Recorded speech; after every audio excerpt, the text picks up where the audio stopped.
Hey there, it's Pete with GCI Turf. Hope you're having a great day today. And we're back here at my garden, and it's about that time. We're nearing the April 1st timeline. Here in North Carolina, I typically try to hold off to about the second week in April to plant my garden. Now, I typically wait until about mid-April here, simply because you want zero chance of a frost. I mean, absolutely no chance. The reason you want to do that is if you plant your vegetables and then say 2 weeks later you get one of those late frosts that kind of pops in out of nowhere, man, it'll zap those veggies. So you want to absolutely wait until there's no chance of a frost. Now, I know a lot of weird things are happening. A lot of folks around the country's on lockdown and maybe can't go and get things like you normally do.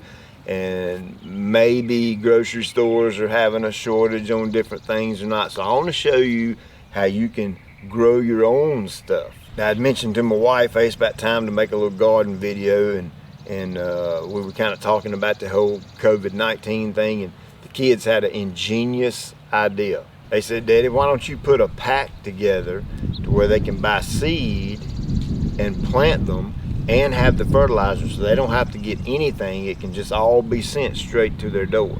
And I said, well, dang, you know what? That's a pretty cool idea. Let's do it. So the kids spent quite a bit of time individually packaging seeds, okay? It's there's 2 seeds in each pack. Of course, this is for someone who has a low-key, small garden, or someone who is trying out gardening for the first time and really don't want to invest a whole lot in it. Super cheap.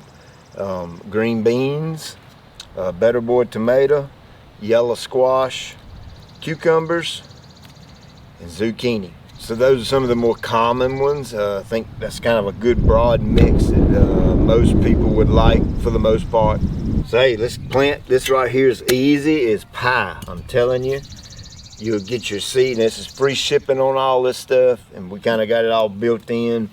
And the fertilizer's Higher Bricks, and if you've been watching me any length of time, you know that I'm a huge fan of them. That's how I found out about them years ago. Is I was searching for a natural or organic type fertilizer for my vegetable garden, found them, used it, and was absolutely blown away by the results that I got from using this fertilizer.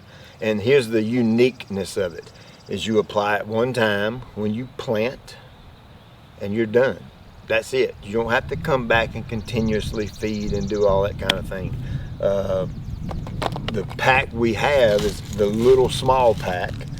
So again, it's not for someone who has a massive garden or anything like that. Of course, they have bigger options for that, but this is specifically for the person who wants to try it out new, haven't done it before, or you have a small area that maybe you've always tended and you can't get out and go get something, or you don't want to go out and get something. They'll send it straight to your front door, and you'll have everything you need there. All you need is some type of a shovel. You need some dirt, right? You gotta have some dirt. That dirt can be in a 5-gallon bucket. You can get you a bag of soil at Lowe's or Home Depot and cut it open, use that. You can go in the corner of your yard, create a little space. You can go in your natural area, create a space, wherever.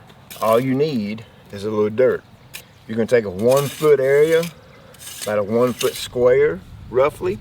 Once I get my 1-foot square, I just want to dig down about a good shovel full deep.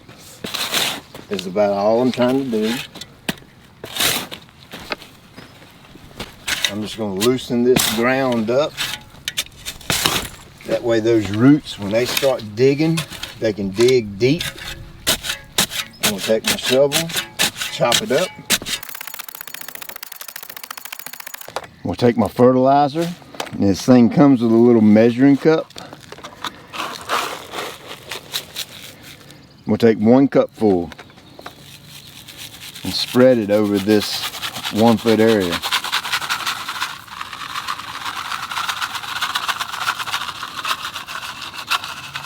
Just like that. I'm going to take my shovel, just kind of mix it in. I'm going to take my seed. All the seeds are labeled in the pack. This right here's my green bean. We'll throw it right in the middle, mash it down roughly a 1/2 inch, 1/4 inch, cover it back up a little bit. And that's it. Now when you do choose your spot, you do want to choose a spot that gets a lot of good sunlight, okay? We don't want to plant these things in the shade. We don't want to plant them in an area where it stays soupy wet all the time. You want to make sure they get plenty of sunlight. This is out in my garden. It's pretty much full sunlight. Late afternoon, my big cryptomeria shade this area. I'm not at all worried about that end of the day shade.